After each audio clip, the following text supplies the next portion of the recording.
Alors, dans cette vidéo, nous allons appréhender la triangulation.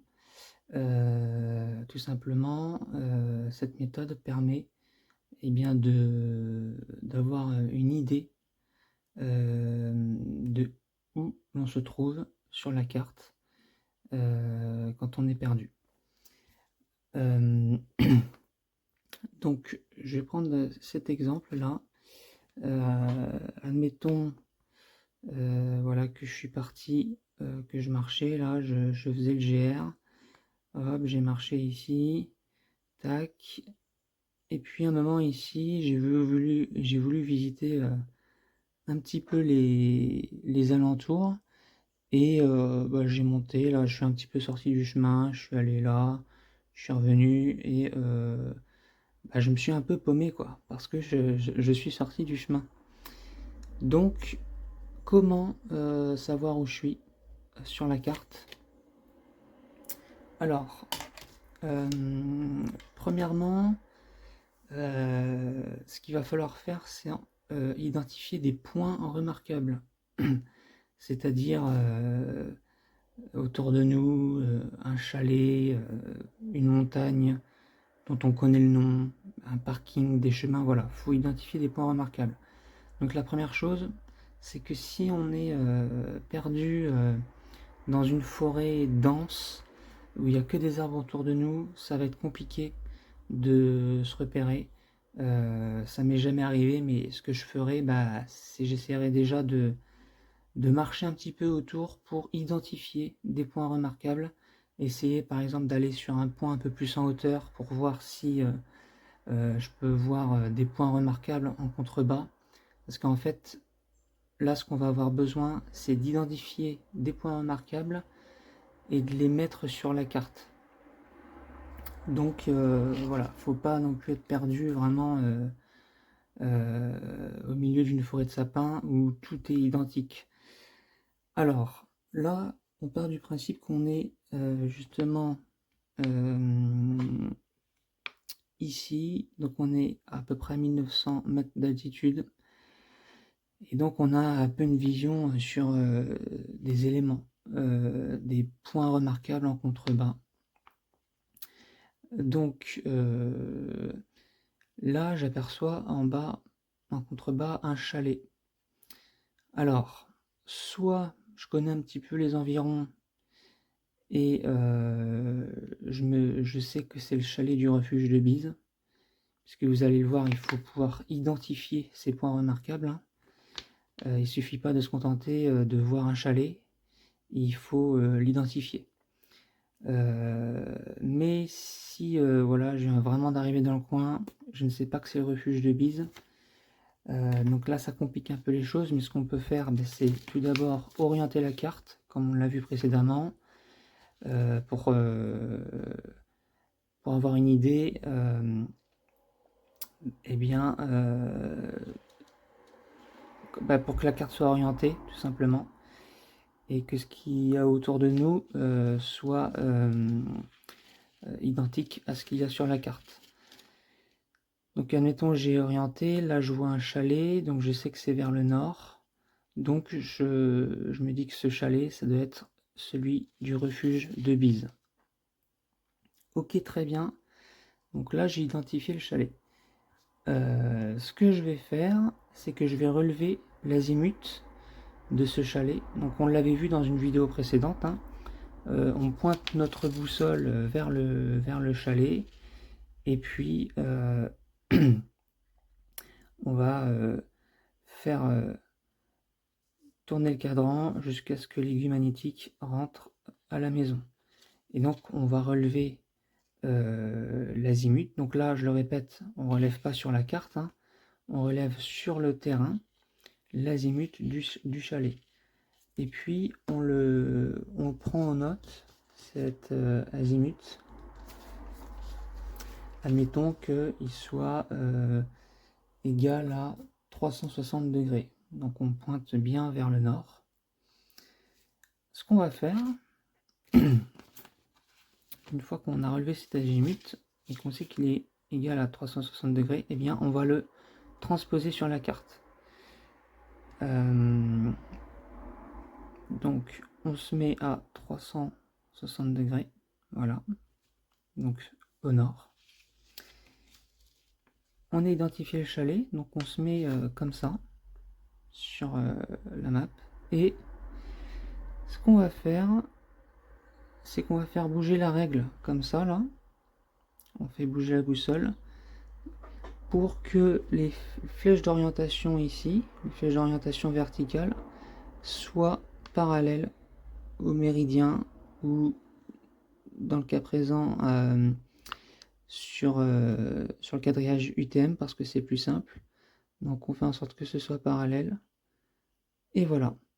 Donc là je pointe bien sur mon angle droit du côté gauche, et bien sur le chalet du refuge de Bise, et mes lignes d'orientation verticale sont parallèles à une ligne bleue UTM. Et donc en fait, ensuite, là je l'ai déjà fait pour que ce soit plus pratique, mais on trace un premier trait. Donc là, c'est ce trait qui a été tracé. Et on peut déjà avoir une idée de où on se trouve. C'est-à-dire qu'on va se trouver quelque part sur ce trait, avec quelques petites marges d'erreur possibles. Mais voilà, on doit se trouver sur ce trait. Et donc si on n'arrive pas à déduire où on se trouve là avec un seul trait, eh bien on va faire un deuxième trait. Donc toujours la même méthode, on prend un autre point remarquable. On se rend compte que depuis là, parce qu'on est perdu dans cette zone, on reconnaît les cornettes de la Bise. Donc pareil, sur le terrain, on prend l'azimut des cornettes de la Bise. On en dédie qu'on a 44 degrés. Ok. Donc ensuite on va transposer cet azimut sur la carte. D'ailleurs j'ai oublié de le préciser, mais quand on transpose un azimut sur la carte, il ne faudra pas oublier, on le verra dans une vidéo, de corriger la déclinaison magnétique. Dans le cas où on veut corriger la déclinaison magnétique, mais c'est à ce moment-là qu'il faut la corriger. Quand on transpose du terrain vers la carte. Voilà, c'était pour la parenthèse. Donc on se met à un azimut de 44 degrés. Voilà, on pointe toujours la flèche de direction dans le sens de le point remarquable qu'on a dont on a déterminé l'azimut. Ok, très bien. On se met comme ça, et là pareil, la même manip, on va essayer d'être parallèle à une ligne bleue en l'occurrence, et ensuite on peut tracer un autre trait, donc celui-ci par des cornettes de la Bise, et il fait comme ça. Donc là on se dit, ah bah on se trouve peut-être à cette intersection. Attention, ça peut manquer de précision, mais on sait qu'on est un petit peu dans le coin là.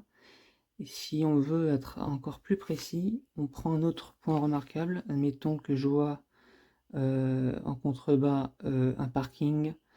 J'arrive à l'identifier. Donc encore une fois, je prends son azimut sur le terrain et je le transpose sur la carte. Donc admettons qu'il soit en l'occurrence de 276 degrés.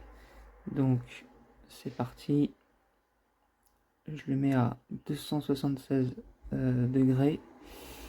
Non, c'est plutôt là.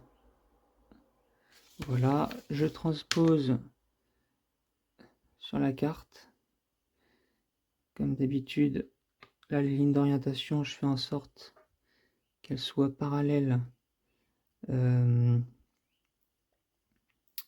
au quadrillage UTM. Et ensuite,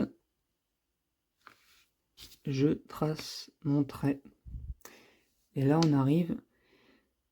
on a un fameux triangle, de la triangulation, et on peut en déduire qu'on se trouve dans ce coin.